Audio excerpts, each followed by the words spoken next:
ಬಾಡಿಗೆ agreement, site agreement ಮಾಡ್ಕೊಳ್ಳೋಕೆ ಇನ್ನು ಮುಂದೆ ಚಾಪ ಕಾಗದಕ್ಕಾಗಿ ರಿಜಿಸ್ಟರ್ ಆಫೀಸ್ಗೆ ಹೋಗಬೇಕಾಗಿಲ್ಲ. ಅಷ್ಟೇ ಅಲ್ಲ, ಏಜೆಂಟ್ ಕಮಿಷನ್ ಕಾಟವೂ ಕೂಡ ಇನ್ನು ಮುಂದೆ ಬರಲ್ಲ. ಯಾಕಂತಂದ್ರೆ ನಿಮ್ಮ ಮೊಬೈಲ್ ಅಲ್ಲೇ ನೀವೇ ಮನೆಯಲ್ಲಿ ಕೂತು ಸ್ಟಾಂಪ್ ಪೇಪರ್ ಅನ್ನ ರೆಡಿ ಮಾಡ್ಕೊಳ್ಬಹುದು. ಎಸ್, ರಾಜ್ಯದಲ್ಲಿ ಶುರುವಾಯಿತು ಹೊಸ ಕ್ರಾಂತಿ.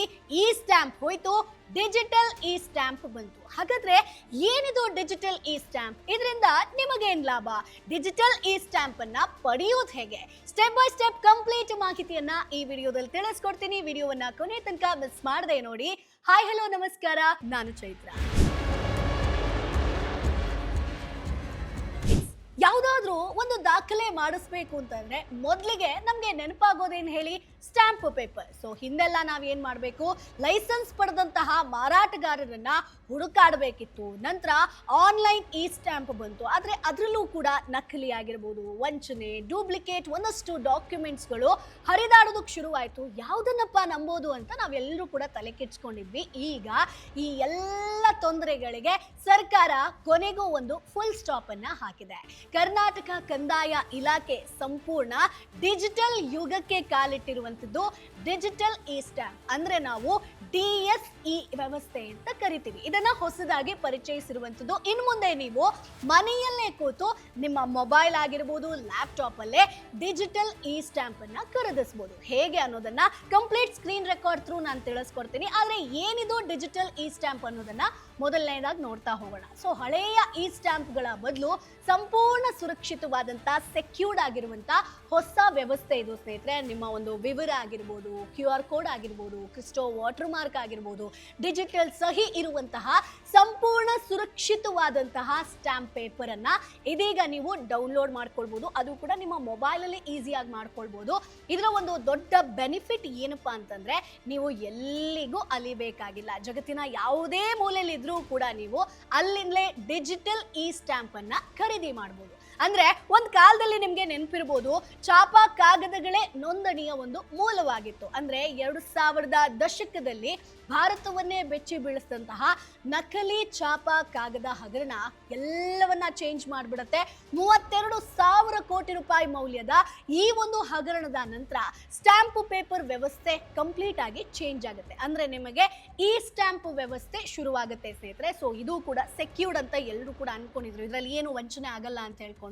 ಸೊ ಹೆಚ್ಚು ಸುರಕ್ಷಿತ ಹಾಗೆ ಟ್ರಾನ್ಸ್ಪರೆಂಟ್ ಇರುತ್ತೆ ಈ ಸ್ಟ್ಯಾಂಪ್ ವ್ಯವಸ್ಥೆ ಅಂತಿತ್ತು. ಬಟ್ ಅದರಲ್ಲೂ ಕೂಡ ಒಂದಷ್ಟು ಲೋಪಗಳು ಕಾಣಿಸ್ಕೊಳ್ಳುತ್ತೆ. ಸೊ ಈ ಸ್ಟ್ಯಾಂಪ್ ಪ್ರಮಾಣ ಪತ್ರಗಳನ್ನ ಜೆರಾಕ್ಸ್ ಪಡೆದು ನಕಲಿ ಮಾಡೋದಾಗಿರ್ಬೋದು, ಅಥವಾ ಅವುಗಳಂತೆ ಕಾಣುವಂತಹ ಪ್ರತಿಗಳನ್ನ ರೆಡಿ ಮಾಡೋದಾಗಿರ್ಬೋದು, ಇಂತಹ ಪ್ರಕರಣಗಳು ಜಾಸ್ತಿ ಆಗ್ತಾ ಬರುತ್ತೆ. ಒಂದು ಉದ್ದೇಶಕ್ಕಾಗಿ ಖರೀದಿಸಿದಂತ ಈ ಸ್ಟ್ಯಾಂಪ್ ಅನ್ನ ಬೇರೆ ಬೇರೆ ರೀತಿಯ ದಾಖಲೆಗೆ ಬಳಸುವಂತ ಒಂದಷ್ಟು ಇನ್ಸಿಡೆಂಟ್ಗಳು ಕೂಡ ನಡೆಯುತ್ತೆ ಸ್ನೇಹಿತರೆ. ಸೊ ಸ್ನೇಹಿತರೆ, ಈಗ ಡಿಜಿಟಲ್ ಇ ಸ್ಟ್ಯಾಂಪ್ ಅನ್ನ ಹೇಗೆ ಪಡೆಯೋದು ಅನ್ನೋದನ್ನ ನಾನು ಸ್ಕ್ರೀನ್ ರೆಕಾರ್ಡ್ ಥ್ರೂ ತಿಳಿಸ್ಕೊಡ್ತಾ ಹೋಗ್ತೀನಿ. ಅದೇ ತರ ನೀವು ಮಾಡ್ತಾ ಹೋಗ್ಬೋದು. ಸೊ ಮೊದಲನೇದಾಗಿ ಇಲ್ಲಿ ನೀವು kaveri.karnataka.gov.in ಅಂತ ಬರುತ್ತೆ. ಸೊ ಸ್ಕ್ರೀನ್ ಮೇಲೆ ನಾನು ಲಿಂಕ್ ನ ಹಾಕಿರ್ತೀನಿ. ಸೊ ಅದನ್ನ ನೀವು ಟೈಪ್ ಮಾಡಬೇಕಾಗುತ್ತೆ ಗೂಗಲ್ಗೆ ಹೋಗಿ. ಅದಾದ್ಮೇಲೆ ಅಲ್ಲಿ ನಿಮ್ಗೊಂದು ವೆಬ್ ಪೇಜ್ ಓಪನ್ ಆಗುತ್ತೆ, ಕಾವೇರಿ ಆನ್ಲೈನ್ ಸರ್ವಿಸ್ ಅಂತ. ಸೊ ಅದನ್ನ ಕ್ಲಿಕ್ ಮಾಡಿ. ಸೊ ಇಲ್ಲಿ ನಿಮಗೆ ಮೊದಲನೇದಾಗಿ ಒಂದಷ್ಟು ಆಪ್ಷನ್ಸ್ಗಳು ಕಾಣುತ್ತೆ. ಫಸ್ಟ್ ನೀವು ಇಲ್ಲಿ ಸೈನ್ ಇನ್ ಮಾಡ್ಕೋಬೇಕಾಗತ್ತೆ. ಸೊ ಸೈನ್ ಇನ್ ಆದ್ಮೇಲೆ ಇಲ್ಲಿ ನಿಮಗೆ ಸ್ಟಾರ್ಟ್ ಅ ನ್ಯೂ ಅಪ್ಲಿಕೇಶನ್ ಅನ್ನುವಂಥದ್ದು ಒಂದು ಬ್ಲೂ ಕಲರ್ ಅಲ್ಲಿ ಇದೆ ನೋಡಿ. ಸೊ ಅದ್ರ ಮೇಲೆ ಕ್ಲಿಕ್ ಮಾಡಬೇಕು. ಇಲ್ಲಿ ನೀವು ಇಂಗ್ಲಿಷ್ ಆಗಿರ್ಬೋದು, ಕನ್ನಡ ಎಲ್ಲೂ ಕೂಡ ಬದಲಾವಣೆ ಮಾಡ್ಕೋಬಹುದು. ಮೇಲೆ ನಿಮಗೆ ಲ್ಯಾಂಗ್ವೇಜ್ ಆಪ್ಷನ್ಸ್ ಇದೆ. ಸೊ ಇದಾದ ಮೇಲೆ ಇಲ್ಲಿ ನಿಮಗೆ ಒಂದಷ್ಟು what are you applying for ಅನ್ನುವಂಥ ಆಪ್ಷನ್ ಇರುತ್ತೆ. ಸೊ ಇಲ್ಲಿ ಡಾಕ್ಯುಮೆಂಟ್ ರಿಜಿಸ್ಟ್ರೇಷನ್ ಆಗಿರ್ಬೋದು, ಮ್ಯಾರೇಜ್ ರಿಜಿಸ್ಟ್ರೇಷನ್ ಆಗಿರ್ಬೋದು, ಅಲ್ಲೇ ನಿಮಗೆ ಡಿಜಿಟಲ್ ಇ ಸ್ಟ್ಯಾಂಪ್ ಅನ್ನುವಂಥ ಒಂದು ಆಪ್ಷನ್ ಕಾಣ್ತಾ ಇದೆ ನೋಡಿ. ಸೊ ಅದ್ರ ಮೇಲೆ ಕ್ಲಿಕ್ ಮಾಡಿ. ಅದಾದ್ಮೇಲೆ ನಿಮ್ಗೊಂದು ಇನ್ಸ್ಟ್ರಕ್ಷನ್ ಬರುತ್ತೆ. ಅಂದ್ರೆ ಇಲ್ಲಿ ನೀವು ಡಿಜಿಟಲ್ ಪೇಮೆಂಟ್ ಅನ್ನ ಮಾಡಬೇಕು, ಡಾಕ್ಯುಮೆಂಟ್ಸ್ ಕರೆಕ್ಟ್ ಆಗಿರಬೇಕು, ಡಿಜಿಟಲ್ ಸಹಿ ಇರುತ್ತೆ. ಸೊ ಅವೆಲ್ಲವನ್ನ ಇಲ್ಲಿ ಚೆಕ್ ಮಾಡಿಕೊಂಡು ಅಲ್ಲಿ ಕಂಟಿನ್ಯೂ ಅನ್ನುವಂಥ ಒಂದು ಆಪ್ಷನ್ ಇದೆ ನೋಡಿ, ಅದ್ರ ಮೇಲೆ ಕ್ಲಿಕ್ ಮಾಡಿ. ಸೊ ನಾನು ಕಂಟಿನ್ಯೂ ಅಂತ ಕೊಡ್ತಾ ಇದ್ದೀನಿ. ಸೊ ಕಂಟಿನ್ಯೂ ಅಂತ ಕೊಟ್ಟ ಮೇಲೆ ಇಲ್ಲಿ ನಿಮಗೆ ಪಾರ್ಟಿ ಡೀಟೇಲ್ಸ್ನ ನೀವು ಸಬ್ಮಿಟ್ ಮಾಡಬೇಕಾಗತ್ತೆ. ಸೊ ಸೆಲೆಕ್ಟ್ ಅ ಪಾರ್ಟೀಸ್ ಆಗಿರ್ಬೋದು, ಆಮೇಲೆ ಇಂಡಿವಿಜುವಲ್ ಡೀಟೇಲ್ಸನ್ನು ಇಲ್ಲಿ ನೀವು ಫಿಲ್ ಮಾಡಬೇಕು. ಹಾಗೆ ಆಧಾರ್ ವೆರಿಫಿಕೇಶನ್ ಕೂಡ ಇರುತ್ತೆ. So do you have Aadhaar ಅನ್ನುವಂಥ ಆಪ್ಷನ್ ಕೂಡ ಕೇಳುತ್ತೆ. ಸೊ ಎಸ್ ಅಂತ ಕೊಟ್ಟ ಮೇಲೆ ಇಲ್ಲಿ ನೀವು ಆಧಾರನ್ನ ವೆರಿಫೈ ಮಾಡ್ಕೊಳ್ಬೇಕಾಗತ್ತೆ. ಸೊ ನಾನು ಎಸ್ ಅಂತ ಕೊಟ್ಟಿದ್ದೀನಿ, ವೆರಿಫೈ ಆಧಾರ್ ಅಂತ ಕೇಳುತ್ತೆ. ಸೊ ಇಲ್ಲಿ ಕನ್ಸೆಂಟ್ ಅನ್ನುವಂಥ ಒಂದು ಅಗ್ರಿಮೆಂಟ್ ಇದೆ ನೋಡಿ, ಅಲ್ಲಿ ಬಾಕ್ಸ್ ಅಲ್ಲಿ ಎಸ್ ಐ ಅಗ್ರಿ ಅಂತ ಕೊಟ್ಟು ವೆರಿಫೈ ಅಂತ ಕೊಡಿ. ಅದಾದ್ಮೇಲೆ ಇಲ್ಲಿ ನೀವು ನಿಮ್ಮ ಆಧಾರ್ ಸಂಖ್ಯೆಯನ್ನ ಎಂಟರ್ ಮಾಡಬೇಕು. ಮತ್ತೆ ಐ ಹಿಯರ್ ಬೈ ಡಿಕ್ಲೇರ್ ಅನ್ನೋಂಥದ್ದು ಇರುತ್ತಲ್ಲ, ಸೊ ಅಲ್ಲಿ ಕೂಡ ಬಾಕ್ಸ್ ಇರುತ್ತೆ. ಅದ್ರ ಮೇಲೆ ಕ್ಲಿಕ್ ಮಾಡಿದ್ಮೇಲೆ OTP ಅನ್ನುವಂಥ ಆಪ್ಷನ್ ಕೊಡಿ. ಸೊ ಇಲ್ಲಿ ನೀವು ಆಧಾರ್ ನಂಬರ್ಗೆ ಯಾವ ಮೊಬೈಲ್ ನಂಬರ್ನ ಲಿಂಕ್ ಮಾಡಿದ್ರು ಅದಕ್ಕೆ OTP ಬರುತ್ತೆ. ಸೊ ನಾನು OTP ಅಂತ ಕೊಟ್ಟಿದ್ದೀನಿ, OTP ಪಡೀರಿ ಅನ್ನುವಂಥ ಆಪ್ಷನ್ ಇರುತ್ತೆ. ಸೊ ಅಲ್ಲಿ ಓಕೆ ಕೊಟ್ಟಿದ್ದೀನಿ ನಾನು. ಸೊ SMS ಥ್ರೂ ನಿಮಗೆ ಒಂದು OTP ಬಂದಿರುತ್ತೆ, ಅದನ್ನು ಇಲ್ಲಿ ನೀವು ಎಂಟರ್ ಮಾಡಬೇಕು. OTP ನಮೂದಿಸಿ ಅನ್ನುವಂಥ ಒಂದು ಬಾಕ್ಸ್ ಇದೆ ನೋಡಿ, ಅದರಲ್ಲಿ ನಾನು ನನ್ನ OTPನ ಎಂಟರ್ ಮಾಡಿ ಸಲ್ಲಿಸಿ ಅನ್ನುವಂಥದ್ದು ಕೊಡ್ತೀನಿ.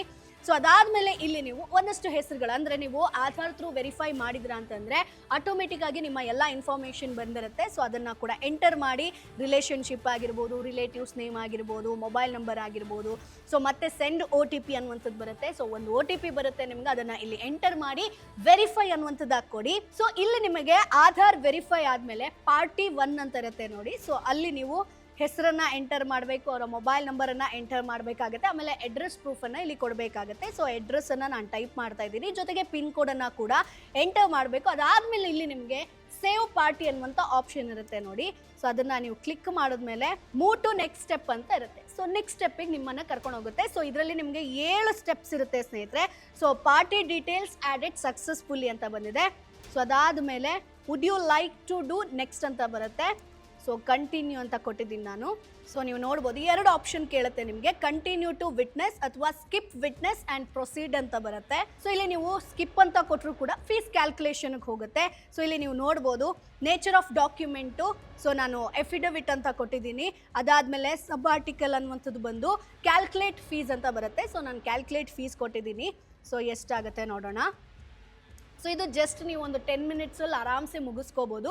ಸೊ ಸ್ಟಾರ್ಟಿಂಗ್ ನಿಮಗೆ ಸ್ವಲ್ಪ ಅರ್ಥ ಆಗಬೇಕು ಅಂತಂದರೆ ಕರೆಕ್ಟಾಗಿ ಕೂತು ಒಂದು ಫಾರ್ಮ್ನ ಫಿಲ್ ಮಾಡಿದ್ಮೇಲೆ, ಒಂದು ನಿಮಗೆ ಅಗ್ರಿಮೆಂಟ್ ಕಾಪಿನ ರೆಡಿ ಮಾಡಿದ್ಮೇಲೆ ಆರಾಮ್ಸೆ ನೆಕ್ಸ್ಟ್ ಈಸಿ ಆಗುತ್ತೆ. ಸೊ ನೀವು ಇಲ್ಲಿ ನೋಡ್ಬೋದು ಗೌರ್ಮೆಂಟ್ ಡ್ಯೂಟಿ ಆಗಿರ್ಬೋದು, ಆಮೇಲೆ ಸರ್ಚ್ ಚಾರ್ಜ್ ಆಗಿರ್ಬೋದು, ಸೆಸ್ ವ್ಯಾಲ್ಯೂ ಆಗಿರ್ಬೋದು, ಎಲ್ಲ ಸೇರಿ ನಿಮಗೆ 100 ರೂಪೀಸ್ ಅಂತ ಕೊಟ್ಟಿದ್ದಾರೆ. ಸೊ ಅದಾದಮೇಲೆ ಇಲ್ಲಿ ಕಂಟಿನ್ಯೂ ಅನ್ನುವಂಥದ್ದನ್ನು ಕೊಡಿ. ಸೊ ಕಂಟಿನ್ಯೂ ಅಂತ ಕೊಟ್ಟೆ. ಸೊ ನೋಡಿ ನಿಮಗೆ ಕಂಪ್ಲೀಟ್ ಆ ಫಾರ್ಮ್ ನೋಡ್ಬೋದು ನೀವು, ಪ್ರೊಫೆಷನ್ ಆಗಿರ್ಬೋದು, ರಿಲೇಟಿವ್ ನೇಮ್ ಆಗಿರ್ಬೋದು, ಎಲ್ಲ ಆಗಿ ಫೀಸ್ ಕ್ಯಾಲ್ಕುಲೇಷನ್ ಆಗಿ 100 ರೂಪೀಸ್ ಅನ್ನುವಂಥ ಒಂದು ಬಿಲ್ ಟೈಪ್ ಬಂದಿದೆ. So continue to generate document ಅನ್ನುವಂಥ ಒಂದು ಆಪ್ಷನ್ ಇದೆ ನೋಡಿ. ಸೊ ಅದ್ರ ಮೇಲೆ ಕ್ಲಿಕ್ ಮಾಡಿದೆ, ಕೆಳಗಡೆ ನಿಮಗೆ ಆಪ್ಷನ್ ಇದೆ. ಸೊ ಅದಾದಮೇಲೆ ಇಲ್ಲಿ ನಿಮಗೆ ಜನರೇಟ್ PDF ಅನ್ನುವಂಥ ಒಂದು ಆಪ್ಷನ್ ಬರುತ್ತೆ. ಸೊ ಇಲ್ಲಿ ಎಡಿಟ್ ಡ್ರಾಫ್ಟ್ ಆಗಿರ್ಬೋದು, ಜನರೇಟ್ PDF 2 ಆಪ್ಷನ್ ಇದೆ. ಸೊ ಇಲ್ಲಿ ನೀವು ಏನು ಎಂಟರ್ ಮಾಡ್ತೀರೋ ಅದು ನಿಮಗೆ ಕಂಪ್ಲೀಟ್ ಆಗಿ ಗೌರ್ಮೆಂಟ್ ಕಾಪಿಯಾಗಿ ಡಿಜಿಟಲ್ ಸ್ಟ್ಯಾಂಪ್ ಥ್ರೂ ಬರುತ್ತೆ. ಸೊ ಅದನ್ನು ನಾನು ಜನರೇಟ್ PDF ಅಂತ ಕೊಡ್ತೀನಿ. ಸೊ ಇಲ್ಲಿ ನೀವು ಸಿಗ್ನೇಚರ್ನ ಮಾಡ್ಕೋಬೇಕಾಗತ್ತೆ. ಸೊ ಇಲ್ಲಿ ನಿಮಗೆ ಡಿಜಿಟಲ್ ಕಾಪಿ ನಿಮಗೇನು ನೋಡ್ತಾ ಇದ್ದೀರಾ ನೀವು, ಇದು ಡ್ರಾಫ್ಟ್ ಡಾಕ್ಯುಮೆಂಟ್ ಆಗಿರುತ್ತೆ. ಸೊ ಅದಾದಮೇಲೆ ಇಲ್ಲಿ ಮೇಕ್ ಪೇಮೆಂಟ್ ಅನ್ನುವಂಥ ಆಪ್ಷನ್ ಇದೆ ನೋಡಿ. So pay no I want to edit, ಅಂದರೆ ನಿಮಗೆ ಎಡಿಟಿಂಗ್ ಮತ್ತೆ ಏನು ಕರೆಕ್ಷನ್ಸ್ ಇದೆ ಅಂತಂದರೆ ನೀವು ಮತ್ತೆ ಎಡಿಟ್ ಮಾಡ್ಬೋದು, ಇಲ್ಲ ಅಂತಂದರೆ ಪೇ ನೌ ಅಂತ ಕೊಡ್ಬೋದು. ಸೊ ಪೇ ನೌ ಅಂತ ಕೊಟ್ಟರೆ ನೀವು ಜನರೇಟ್ ಆಗಿ, ಅಂದರೆ ನೀವು ಏನು 100 ರೂಪೀಸ್ ಪೇ ಮಾಡಬೇಕು ಡೈರೆಕ್ಟ್ ಅಲ್ಲಿ ಕರ್ಕೊಂಡು ಹೋಗುತ್ತೆ ಪೇ ಮಾಡೋಕ್ಕೆ. ಸೊ ಪೇ ನೌ ಅಂತ ಕೊಟ್ಟ ತಕ್ಷಣ ನಿಮಗೆ ಪ್ಲೀಸ್ ವೆಯ್ಟ್ ಅಂತ ಬರುತ್ತೆ. ಸೊ ಸ್ವಲ್ಪ ವೆಯ್ಟ್ ಮಾಡಿ, ಸರ್ವರ್ ಇಶ್ಯೂ ಇರುತ್ತೆ, ಅದರ ಕಂಪ್ಲೀಟ್ ಜನರೇಟ್ ಆಗಬೇಕು. ಸೊ ಇಲ್ಲಿ ನಿಮಗೆ ಪಾವತಿಯ ವಿವರ ಅಂತ ಬರುತ್ತೆ. ಸೊ ಪಾವತಿ ವಿಧ ಅಂದರೆ ಯಾವ ಪೇಮೆಂಟಲ್ಲಿ ನೀವು ಯಾವ ಮೋಡಲ್ ಪೇಮೆಂಟ್ ಮಾಡ್ತಾ ಇದ್ದೀರಾ ಅಂತ ಹೇಳ್ಕೊಂಡು, ನೆಟ್ ಬ್ಯಾಂಕಿಂಗ್ ಆಗಿರ್ಬೋದು ಅಥವಾ RTGS ಆಗಿರ್ಬೋದು, ಅದು ಆಪ್ಷನ್ ಇರುತ್ತೆ. ಸೊ ಅದನ್ನು ಎಂಟರ್ ಮಾಡಿದ್ಮೇಲೆ ನೆಕ್ಸ್ಟ್ ನೀವು ಕ್ಯಾಪ್ಚಾ ಕೋಡ್ನ ಎಂಟರ್ ಮಾಡಬೇಕು. ಪಕ್ಕದಲ್ಲೇ ಇರುವಂಥ ಕ್ಯಾಪ್ಚಾ ಕೋಡನ್ನು ಸೇಮ್ ಟು ಸೇಮ್ ನೀವು ಇಲ್ಲಿ ಎಂಟರ್ ಮಾಡಬೇಕಾಗತ್ತೆ. ಸೊ ಈ ಪಾವತಿ ವಿಧ ಅಂತಿರುತ್ತೆ. ಸೊ ಹೇಗೆ ನೀವು ಪೇ ಮಾಡ್ತೀರಾ ಅನ್ನುವಂಥದ್ದು. ಸೊ ಅದನ್ನು ಕೂಡ ಕ್ಲಿಕ್ ಮಾಡಿ. ಸೊ ಇಲ್ಲಿ ನಿಮಗೆ 2 ಬಾಕ್ಸ್ ಓಪನ್ ಇದೆ ನೋಡಿ. I understand that my transaction does not qualify for any charge back claims. So ಅಲ್ಲಿ 2 ಬಾಕ್ಸ್ ಏನಿರುತ್ತೋ ಅದಕ್ಕೆ ರೈಟ್ ಕ್ಲಿಕ್ ಕೊಟ್ಟು ಸಬ್ಮಿಟ್ ಅನ್ನುವಂಥ ಆಪ್ಷನ್ ಇದೆ ನೋಡಿ, ಸಲ್ಲಿಸಿ ಅನ್ನುವಂಥದ್ದು. ಅಲ್ಲಿ ಎಂಟರ್ ಮಾಡಿದ್ಮೇಲೆ ನಿಮಗೆ ಪೇಮೆಂಟ್ ಆಪ್ಷನ್ ಇರುತ್ತೆ. ನೀವು ಡೆಬಿಟ್ ಕಾರ್ಡಲ್ಲಿ ಮಾಡ್ತಿರೋ ಅಥವಾ ಇಂಟರ್ನೆಟ್ ಬ್ಯಾಂಕಿಂಗ್ ಮಾಡ್ತಿರೋ, UPI ಮಾಡ್ತಿರೋ. ಸೊ UPI ಆದರೆ ನೀವು ನಿಮ್ಮ UPI ID ಥ್ರೂ ಡೈರೆಕ್ಟ್ ಪೇಮೆಂಟ್ನ ಮಾಡ್ಕೋಬೋದು. ಸೊ ಡೆಬಿಟ್ ಕಾರ್ಡ್ ಆದರೆ ಅದ್ರ ಥ್ರೂ ಒಂದಷ್ಟು ಎಂಟರ್ಸ್ ಮಾಡಿ, ನಂಬರ್ಸ್ನ ಎಂಟರ್ಸ್ ಮಾಡಿ ನೀವು ಮಾಡಬೇಕು. ಸೊ ಒನ್ಸ್ ನೀವು ಈ ಸ್ಕ್ಯಾನಿಂಗನ್ನು ಮಾಡಿ ನೀವು ಪೇಮೆಂಟ್ ಮಾಡಿದ್ರಿ ಅಂತಂದರೆ ನಿಮಗೆ ಟ್ರಾನ್ಸಾಕ್ಷನ್ ರಿಸಿಪ್ಟ್ ಬರುತ್ತೆ, ಅದನ್ನು ಡೌನ್ಲೋಡ್ ಮಾಡಿಟ್ಕೊಳ್ಳಿ. ಸೊ ನೀವು ನೋಡ್ಬೋದು ನಮಗೇನೊಂದು ಎಫಿಡವಿಟ್ ಬೇಕಿತ್ತೋ, ಸೊ ಈ ಡಿಜಿಟಲ್ ಪೇಪರ್ ಏನು ಬೇಕಿತ್ತೋ ಅದು ರೆಡಿ ಆಗಿದೆ. ಸೊ ಇಷ್ಟೆಲ್ಲ ಆದಮೇಲೆ ನಾನು ಆಗಲೇ ಹೇಳಿದೆ, ಇಲ್ಲಿ ನಿಮಗೆ ಮುಖ್ಯವಾಗಿ ಡಿಜಿಟಲ್ ಸೈನ್ ಇರುತ್ತೆ ಅಂತ ಹೇಳ್ಕೊಂಡು. ಸೊ ನೆಕ್ಸ್ಟ್ ಸ್ಟೆಪ್ ಇರುವಂಥದ್ದೇ ಅದು. ಸೊ ನಿಮ್ಗೆ ಇಲ್ಲಿ ಒಮ್ಮೆ ಪೇಮೆಂಟ್ ಆದಮೇಲೆ ಇಲ್ಲಿ ನಿಮಗೆ ಸೈನ್ ಸರ್ವಿಸ್ ಅನ್ನುವಂಥದ್ದು ಇರುತ್ತೆ. ಸೊ ಇಲ್ಲಿ ಏನಂತಂದರೆ ನಿಮ್ಮ ಆಧಾರ್ ಕಾರ್ಡನ್ನು ಎಂಟರ್ ಮಾಡಬೇಕಾಗತ್ತೆ. ಸೊ ಆಧಾರ್ ಥ್ರೂ ನೀವು OTPಯನ್ನು ಪಡ್ಕೊಳ್ಬೇಕು. ಸೊ ಇಲ್ಲಿ ನಾನು ಆಧಾರ್ ಕಾರ್ಡನ್ನು ಎಂಟರ್ ಮಾಡ್ತಾ ಇದ್ದೀನಿ. ಆಮೇಲೆ ನಮ್ಮ ಮೊಬೈಲ್ಗೆ ಏನು OTP ಬರುತ್ತೋ ಸೊ ಅದನ್ನು ಎಂಟರ್ ಮಾಡಿದ್ಮೇಲೆ ನಿಮ್ಗೊಂದು ಬರುತ್ತೆ ಕಂಗ್ರ್ಯಾಚುಲೇಷನ್ ಅನ್ನುವಂಥದ್ದು ಬರುತ್ತೆ. ಸೊ ಅಲ್ಲಿ PDF ಅನ್ನು ನೀವು ಡೌನ್ಲೋಡ್ ಮಾಡ್ಕೊಳ್ಬೇಕು. ಅಂದರೆ ಈ ಡಿಜಿಟಲ್ ಪ್ರತಿ ಏನಿರುತ್ತೋ ಅದನ್ನು ನೀವು ಡೌನ್ಲೋಡ್ ಮಾಡ್ಕೊಳ್ಬೇಕಾಗತ್ತೆ. ಇಲ್ಲಿ ಬರುತ್ತೆ ನೋಡಿ, congratulation your document is ready for download ಅಂತ ಹೇಳ್ಕೊಂಡು. ಸೊ ಅಲ್ಲಿ ಡೌನ್ಲೋಡ್ ಅನ್ನುವಂಥದ್ದು ಹಾಕ್ಕೊಡಿ. ಸೊ ಡಿಜಿಟಲ್ ಸಹಿ ಇಲ್ಲದೆ ನಿಮ್ಮ ಡಾಕ್ಯುಮೆಂಟ್ ಕಂಪ್ಲೀಟ್ ಆಗಲ್ಲ. ಸೊ ಡಿಜಿಟಲ್ ಸಹಿ ಆಗಬೇಕು ಅಂತಂದರೆ ನಿಮಗೆ ಆಧಾರ್ ವೆರಿಫಿಕೇಷನ್ ಆಗಬೇಕು. ಆಧಾರ್ ಯಾವುದರಲ್ಲಿ ನೀವು ವೆರಿಫೈ ಮಾಡಿರ್ತೀರೋ ಆ ನಂಬರ್ಗೆ OTP ಬರುತ್ತೆ. ಅದ್ರ ಥ್ರೂನೇ ನೀವು ಡಿಜಿಟಲ್ ಸಹಿಯನ್ನು ಮಾಡ್ಕೊಳ್ಬೇಕಾಗತ್ತೆ. ಸೊ ಕಂಪ್ಲೀಟ್ ಆಗಿ ನಾನು ಪ್ರೊಸೆಸ್ನ ನಿಮಗೆ ತಿಳಿಸ್ಕೊಟ್ಟಿದ್ದೀನಿ. ಸೊ ಇದು ಏನಿಲ್ಲ ಅಂತಂದ್ರೂ ಒಂದು 10ರಿಂದ 15 ನಿಮಿಷದಲ್ಲಿ ನಿಮಗೆ ಬೇಕಾದಂತಹ ಅಗ್ರಿಮೆಂಟ್ ಕಾಪಿಯನ್ನು ನೀವಿಲ್ಲಿ ರೆಡಿ ಮಾಡ್ಕೊಳ್ಬೋದು. ಸೊ ಈ ಡಿಜಿಟಲ್ ಸ್ಟ್ಯಾಂಪ್ ಅನ್ನುವಂಥದ್ದು ಏನಿರುತ್ತೋ ಸೊ ಇದೊಂದು ಹೊಸ ಯುಗ ಆಗಿರುತ್ತೆ. ಸೊ ಇಷ್ಟು ದಿನ ಕೂಡ ಒಂದಷ್ಟು ಸ್ಕ್ಯಾಮ್ಗಳಾಗೋದಾಗಿರ್ಬೋದು ಅಥವಾ ಮಧ್ಯವರ್ತಿಗಳ ಸಮಸ್ಯೆ ಆಗಿರ್ಬೋದು, ಇವೆಲ್ಲದರಿಂದ ಸಾಕಷ್ಟು ಸಮಸ್ಯೆ ಆಗ್ತಾ ಇತ್ತು. ಬಟ್ ಸರ್ಕಾರ ಇದಕ್ಕೆ ಫುಲ್ ಸ್ಟಾಪ್ ಇಡಬೇಕು ಅಂತ ಹೇಳ್ಕೊಂಡು ಈ ಡಿಜಿಟಲ್ ಸ್ಟ್ಯಾಂಪ್ ಅನ್ನುವಂಥದ್ದನ್ನ ತಂದಿದ್ದಾರೆ. ಸೊ ಸ್ನೇಹಿತರೆ, ಕಂಪ್ಲೀಟ್ ಆಗಿ ನಿಮಗೆ ಸ್ಕ್ರೀನ್ ರೆಕಾರ್ಡ್ ಥ್ರೂ ಈ ಡಿಜಿಟಲ್ ಸ್ಟ್ಯಾಂಪ್ ಅನ್ನ ಹೇಗೆ ಪಡ್ಕೊಳ್ಬೇಕು ಅನ್ನೋ ಸಂಪೂರ್ಣ ಮಾಹಿತಿಯನ್ನ ನಿಮಗೆ ತಿಳಿಸ್ಕೊಟ್ಟಿದ್ದೀನಿ.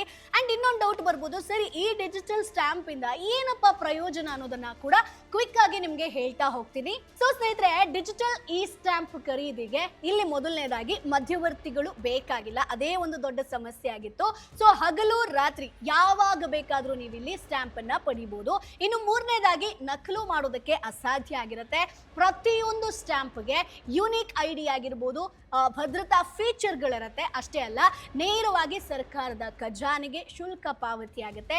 ಅದರ ಜೊತೆಗೆ ಆನ್ಲೈನ್ ಸಹಿಯ ಕಾರಣದಿಂದ ದಾಖಲೆಗಳು ಕೂಡ ಸೆಕ್ಯೂರ್ಡ್ ಆಗಿರುತ್ತೆ.